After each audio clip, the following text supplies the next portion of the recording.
মুর্শিদাবাদের দিকে নজর রাখবো। অধীর চৌধুরীর উপর হামলার অভিযোগ, গ্রেফতার বহরমপুরের 19 নম্বর ওয়ার্ডের কাউন্সিলর। ভোটের আগে এলাকায় অশান্তির অভিযোগ, অধীর চৌধুরীর উপর হামলার অভিযোগ আর গ্রেফতার করা হয়েছে বহরমপুরের তৃণমূল যুব কংগ্রেসের জেলা সভাপতিকে। অধীর চৌধুরীর উপর হামলার অভিযোগ, গ্রেফতার বহরমপুরের 19 নম্বর ওয়ার্ডের কাউন্সিলরকে গ্রেফতার করেছে। প্রণব রয়েছে আমার সঙ্গে। প্রণব, ভোটের আগের ঘটনা এবং এখন গ্রেফতার করা হলো, শুধুই কি কাউন্সিলরকে গ্রেফতার করা হলো না এর সঙ্গে আরো কেউ জড়িত তাদেরও গ্রেফতার করা হয়েছে? না দেখো, একমাত্র যে মূল অভিযুক্ত ছিল এই 19 নম্বর ওয়ার্ডের কাউন্সিলর বিশ্বদেব কর্মকর্তার বিরুদ্ধেই, এবং সে তৃণমূলের যুব সভাপতি। ভোটের সময়তে অধীর চৌধুরী যখন এই 19 নম্বর ওয়ার্ডে প্রচার করছিলেন, ঠিক সেই সময় তার ওপরে হামলা হয়েছিল এবং প্রচারে বাধা দেওয়ার অভিযোগ উঠেছিল, এবং এই নিয়ে রীতিমতন তোলপাড় পড়ে যায়।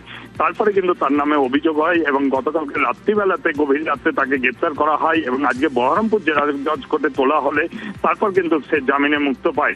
যদিও বিশ্বদেব কর্মকারের অভিযোগ যে প্রতিহিংসা পালন হয়েই আর কি তার উপরে এই ধরনের ঘটনা ঘটেছে, তবে রাজনীতিতে এই ধরনের ঘটনা ঘটে, রাজনীতির জায়গায় রাজনীতি থাকবে বলে কিন্তু সে জানিয়েছে। বেশ,